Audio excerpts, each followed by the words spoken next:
Teacher's Day, everyone. Kita naman ninyo, nakangiti yan. Diba? Happy yan. Thank you so much sa mga nakaalala na ako'y batiin. Thank you so much to my grade 1 family, my grade 134. Thank you so much for the flowers, cakes, and chocolates, and gifts. Thank you for remembering me and for making me special to this Teacher's Day. And sobrang niyo akong pinakilig. And thank you so much din sa mga friends ko na nagbigay ng gifts. And thank you so much, everyone. Ayan guys, yan na nga yung ating natanggap na yung Teacher's Day naman. Aba naman yan. At yun na nga guys, thank you so much ulit.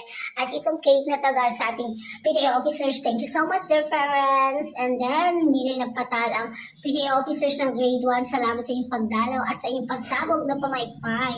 Thank you so much. And yan, natanggap ulit tayo ng cake from Shaina. Thank you so much Shaina. Thank you sa cake. At yun nga guys, kinabukasan kailangan natin mag-sumba para matuna ang kinain natin cake. And so much time. O diba, ang saya lang. After sumba, nanalo pa tayo ng Ninoy Aquino. Thank you Lord for the blessing. At yan nga, thank you so much Jollibee for the sponsor ng aming food. After ng sumba, fam, kain ng Jollibee guys. At yan nga, meron na naman tayong food. Thank you Central sa sponsor ng food.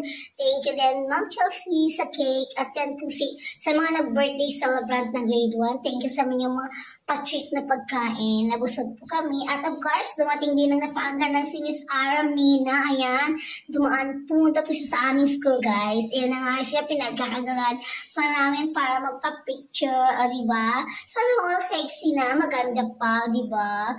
Thank you Miss Aramina. Thank you all guys.